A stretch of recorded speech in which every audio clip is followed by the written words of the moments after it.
Site پہ میرے پیچھے سائنس میوزیم کا دروازہ دیکھ رہے ہیں۔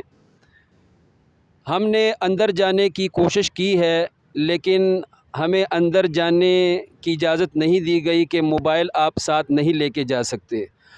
میرا ارادہ تھا کہ میوزیم میں اندر جا کر آپ کو سائنسی نظریے کے مطابق انسانی زندگی کے ابتدائی مراحل دکھائے جائیں، لیکن یہاں موبائل اندر لے جانے کی اجازت نہیں ہے، اس لیے ہمیں یہ ویڈیو باہر بنانی پڑی۔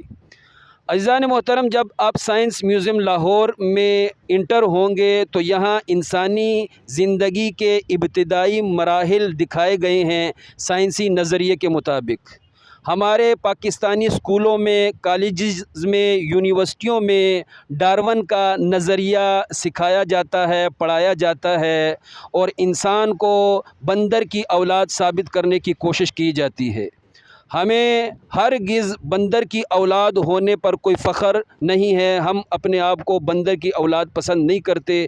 یہ جو نظریہ ہے کہ انسان بندر سے بنا ہے، یہ سائنسی نظریہ تو ہو سکتا ہے، یہ ڈارون کا نظریہ ہے، لیکن قرآنی نظریے کے بالکل خلاف ہے۔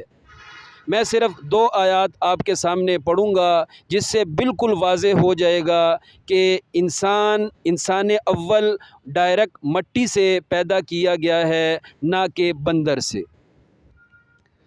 عزیزان محترم، سورہ مؤمنون میں اللہ کریم ارشاد فرماتا ہے وَلَقَدْ خَلَقْنَا الْإِنسَانَ مِنْ سُلَالَةٍ مِّن طِينٍ، بے شک یقیناً ہم نے انسان اول کو چنی ہوئی مٹی سے پیدا کیا ہے، سلیکٹڈ مٹی سے پیدا کیا ہے۔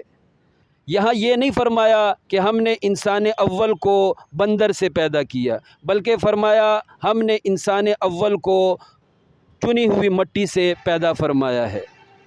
بقیہ انسانوں کو کس سے پیدا کیا؟ سورہ نساء میں اللہ کریم فرماتا ہے ربکم الذی خلقکم من نفس واحدہ وخلق منہا زوجہا وبث منہما رجالا کثیرا ونساء۔ فرمایا کہ تمہارا رب وہ ہے جس نے تم انسانوں کو ایک جان سے پیدا کیا، اور اس ایک جان کے لیے اسی سے ایک جوڑا پیدا کیا، اور اس میاں بیوی سے پھر کثیر مردوں اور عورتوں کو پیدا کیا۔ عزیزان محترم، ہم انسان کی اولاد ہیں، ہم بندر کی اولاد نہیں ہیں۔